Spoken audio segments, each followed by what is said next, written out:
In honor of hitting 500 subscribers on this channel, I have decided to revisit sort of what I think makes me unique in the Neomonsters community. If you're on the the Discord server, you may or may not know that I have a special role in that server called Limit Breaker, and that's sort of for videos like this, figuring out how to manipulate the game to the way I want it and explore and do all these things and learn as much as I can and experiment and do all this stuff. So this, in honor of 500 subscribers, is my next Infinite video. This is Infinite Enemy Reinforcements.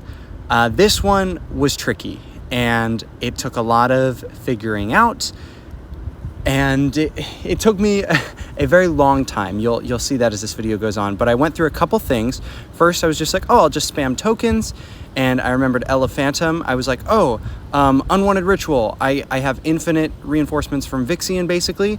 I can just, as long as I can keep the rest of the field out of play, I can just unwanted ritual forever. When I thought that, I didn't realize it only had a 5-use limit, which I guess makes sense based on how few seconds it costs. Like, in real gameplay, that could be pretty broken.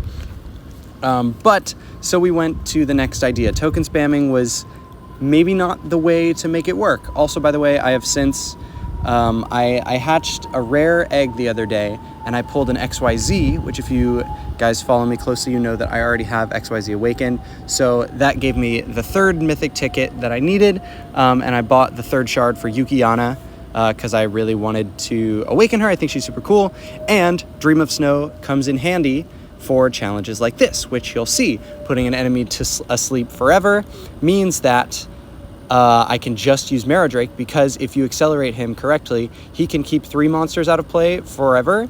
So then if I put the 4th monster to sleep with Yukiana, then that means I only need 1 monster on the field to worry about keeping the enemies out of play, and can use 3 rather than using however many else it used to be. Here I was like, okay, so I need to summon things in the enemy team. I guess Lunartic is the way to do that. So I was going to use Persephia to do like a rebirth next to get a second clone of him. But what completely went over my head is that rebirth next kills them. So I would have had to do something with like Aura Dragon, and I tried doing that, but I need it's hard because some of these things you need more than 4 monsters on the field to pull off at a time, or like you need to have the enemy monster stunned just out of play or asleep just out of play. And because of the stun changes, it's infinitely harder to make that happen. So here I went in and I was like, okay, Lunartic, I know that's going to work because I don't think there's any other way to summon infinitely. I gave this video quite a few tries, and at least in my collection, there are no monsters with infinite summons except Cetaskagon, and in a way Vixian, because she kills off 1 to summon 2. So when you get to the bronze shells at the end of the line, if you keep killing the bronze shell that comes in, it'll eventually be infinite, just because you're, trading off. However, the only infinite summoner in the enemy team is Lunartic. And what that means is I had to knock back pretty much forever to eventually fill their team with bronze shells. Keep in mind, with Bad Friend Field, it doesn't activate unless the monster it doesn't activate if the monster entering is a bronze shell, and when the monster entering isn't a bronze shell, there's only a 35% chance that it summons one in the reinforcements. So this took a while, as you'll see. But there I was trying okay, if I just have the accelerated mortars, I can do load all and knockbacks, but I messed up the setup and was like, okay, that's not gonna work. So here I thought, okay, if I can make 3 of the enemies Straw Bobos, they're pretty much useless tokens. I don't really know what I was thinking with this, actually. I used Bastia so that their entrance wouldn't activate, but then it I don't know, they're just way too aggressive for tokens. So that was a bad idea. That was a stupid idea. Here's our next attempt. Going for it again for some reason. I'm not actually sure why, because they're either going to death mark or they're going to true hit, and I need all the enemies on the field. And if they death mark, then that's going to kill unless I kill the Straw Bobo or kill the monster on the field, but I need the monster on the field.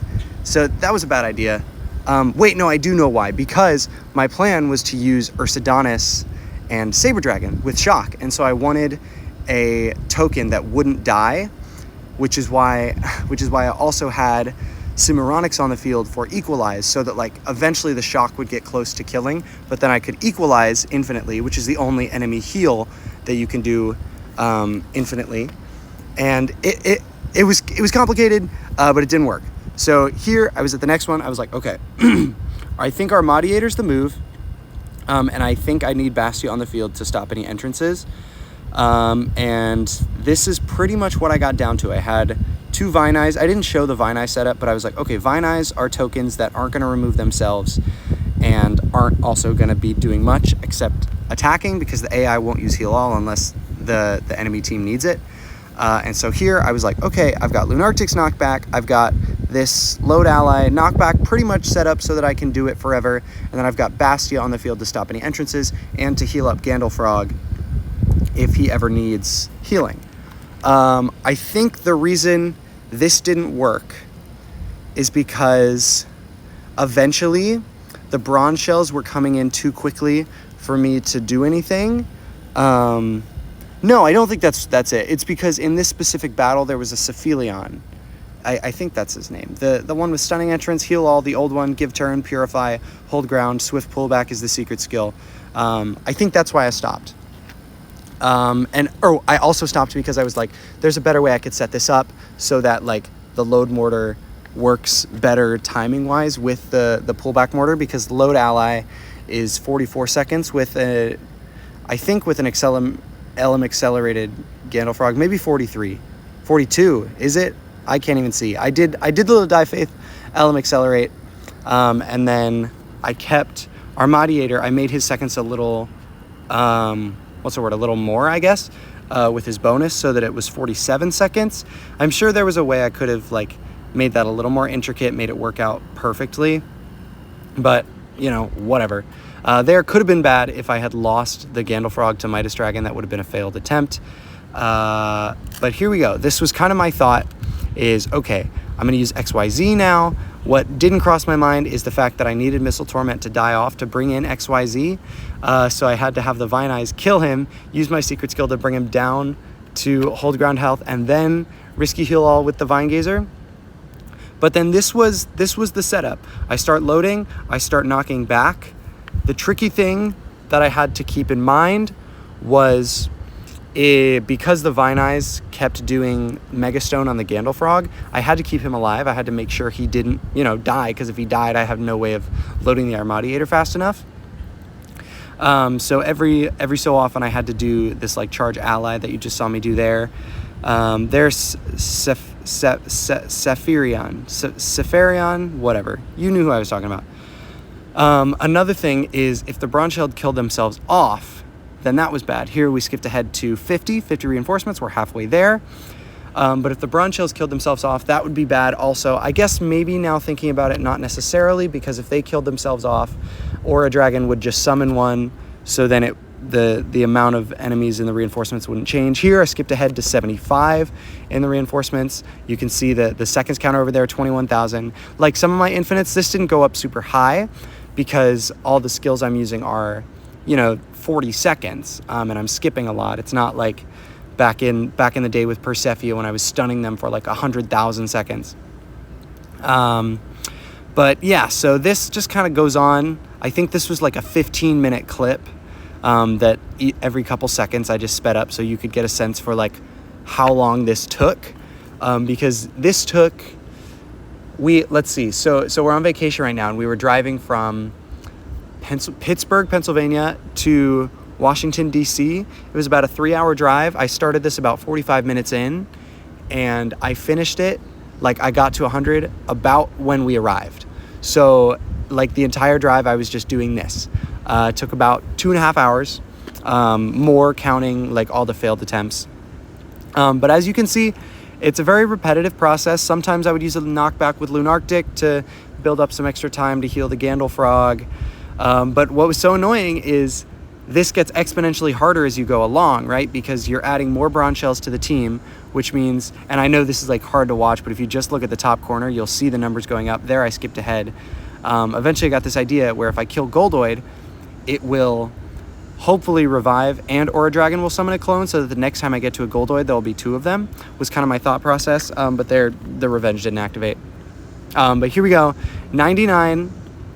I just got to get to the next monster that's not a bronze shell and hope that when they enter, I get lucky. Once I got to this like 95, it's like every couple minutes you'll run into a monster that's not a bronze shell, and you just have to pray that 35% is going to work for you. There it didn't. But again, I killed the Goldoid, he revived, and the Aura Dragon got the revive. So with this final one, knockback, still didn't work. But the Bloodthirst and the Aura Dragon Revenge gives me 100 monsters in the enemy reinforcements. So that's going to do it. This was tricky. You see all the times that I knocked back the Voodoo, and he came in and did all these entrances. But yeah, here I just tried to like finish the battle, break through like all the enemy lines, even though they're super buffed. So it's kind of like Game of Hordes, except it's a horde of bronze shells.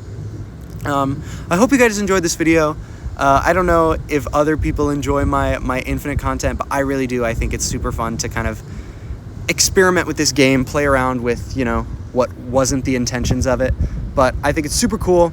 Dream of Snow, definitely a cool move that I'm really glad I have. And yeah, thank you guys so much for 500 subscribers. It's a huge milestone for me. I know I haven't been as consistent as I was when the channel started, but I still love this game. I still play it when I can find the time, and I love making videos on it. So as much as I can, I will continue to do that. Here, the Slash All is gonna finish it up. There's no way I'm gonna win this with my Voos and Bronze Shells. So we just quit. But again, thank you guys so much for watching. Thank you for subscribing. I hope you enjoyed this infinite video, infinite enemy reinforcements, and I will see you all in the next one.